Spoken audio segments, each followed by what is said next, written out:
Baylor and TCU, you have maintained all along that the committee has felt, with all the film you've watched on them, that they were a better, more well-rounded team than Baylor. What changed between last week and this week? Because ultimately, these two teams played on October 11th. The final week of the season, Baylor beat K-State, a team that TCU had beaten by 21, whereas Baylor only beat them by 11. TCU still ended the day with better strength of schedule. TCU still ended the season with a stronger non-conference record. Where was the difference? Yeah, and again, a great question. And again, I think it goes back to the way the committee functions. As we rank early, prior to this championship weekend, we're ranking with results to that point. So when you get to the end of the season and you add in the total body of work, it really wasn't until these last games on Saturday, December 6th, that all of a sudden those two teams, in the eyes of the committee, were equal. But where did the light bulb go on with Baylor? Because they beat K-State by less than TCU beat them. Yes, but again, we don't really look. Those scoring margins are important. Sure. We look at them, but they aren't the be-all, end-all. So that was a factor we considered. But in the end, when they got so close, because when you look, I think they had 10 common opponents because they played the same non-conference opponent in SMU, I believe. When we looked at that, they're virtually the same. Therefore, at that point, and it wasn't until that point that the head-to-head for the majority of the committee members kicked in and gave Baylor the nod. This is a very simple yes or no response you can give me.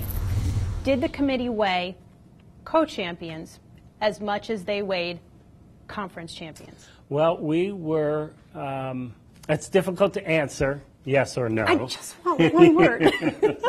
So we were given the fact that they were co-champions, and the other conferences had definitive conference champions that played a championship game. So it was a factor. It was discussed. How much of a disservice did it do Baylor and TCU that they did not have a definitive champion and a conference championship? You know, I really can't say that because, again, each individual committee member would weigh that a little bit differently, and the result would be seen in their vote. So I think that was really left to the individual committee members to factor that in, listen to the discussion among committee members, and there were varying opinions on that as well, Bonnie, as you might expect, and then come to their own individual conclusion and then vote that conclusion. Here's what I find confounding. Bob Bowlesby, the Big 12 commissioner, just came out today and said, we didn't realize not having a conference championship was going to do us a disservice. School presidents approved this playoff format in June of 2012. The core criteria was put out by the committee that you'd be considering before the season started. And I'm just curious if you know if Bowlesby had any conversations with the committee about how conference championships would be weighed, because this really isn't nothing new. You listed conference championships in your core criteria. Yeah.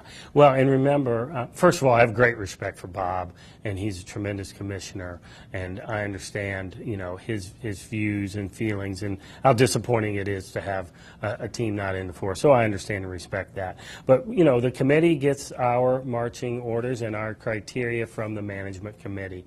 And as you pointed out, those are the things that we were told to value and consider. While they didn't prioritize them or rank them, they were given to us as criteria. So, you know, we took that in, and again, a human group of committee members considered those and arrived at their views and voted those views.